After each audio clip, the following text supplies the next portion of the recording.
ബിലീസിന്റെ ദേശീയ പക്ഷിയാണ് കീൽബിൽ ടൂക്കൻ. മധ്യ-ദക്ഷിണ അമേരിക്കയിൽ ഉടനീളം വ്യാപിച്ചു കിടക്കുന്ന ഉഷ്ണമേഖലാ പക്ഷികളാണിവ. ഇവയ്ക്ക് കറുത്ത തൂവലുകളാണുള്ളത്.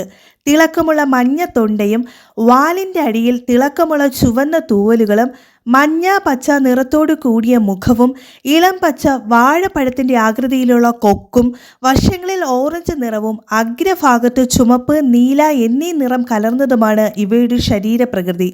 നീല കാലുകളാണ് ഇവയുടേത്. കാലിൽ 4 വിരലുകളുണ്ട്.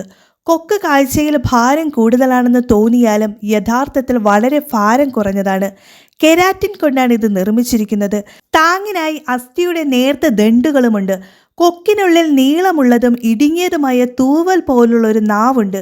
കൊക്ക് 5 മുതൽ 6 ഇഞ്ച് വരെ നീളമുണ്ട്. പഴങ്ങൾ, വിത്തുകൾ, പ്രാണികൾ, പല്ലികൾ, പാമ്പ്, ചെറിയ പക്ഷികൾ, അവയുടെ മുട്ടകൾ തുടങ്ങിയവ ഭക്ഷിക്കുന്ന ഒരു സർവ്വഭോജി വനപക്ഷിയാണിവർ. കഴിക്കുമ്പോൾ ആഹാരം വായുവിലേക്ക് എറിഞ്ഞാണ് കഴിക്കുന്നത്. ആഹാരം കഴിക്കുന്ന സമയം സാധാരണയായി പരസ്പരം കരയുന്നു. ഇവ പറക്കാനായി പ്രയാസമുള്ള പക്ഷികളാണ്.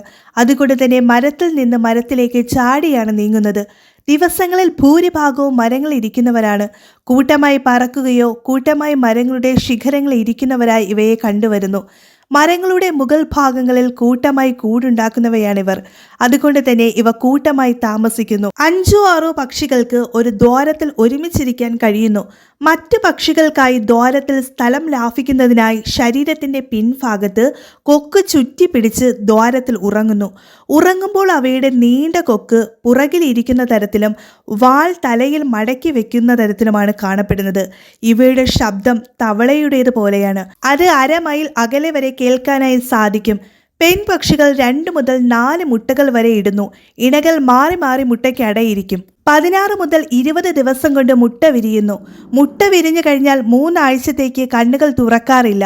മുട്ട വിരിയുമ്പോൾ പിങ്ക് നിറത്തിലുള്ള തൂവലുകളില്ലാത്ത കുഞ്ഞുങ്ങളായാണ് കാണുന്നത്. ഒരു വർഷത്തിൽ ഇവയ്ക്ക് 2 അല്ലെങ്കിൽ 3 കുഞ്ഞുങ്ങൾ വരെ ഉണ്ടാകുന്നു. ഈ പക്ഷികളെ മനുഷ്യർ വളർത്തുന്നതിനും മാംസത്തിനും തൂവലുകൾക്കും വേണ്ടി വേട്ടയാടപ്പെടുന്നു. വനനശീകരണവും ആവാസ വ്യവസ്ഥയുടെ നഷ്ടവുമാണ് ഈ ജീവിവർഗത്തിന് പ്രധാന ഭീഷണി.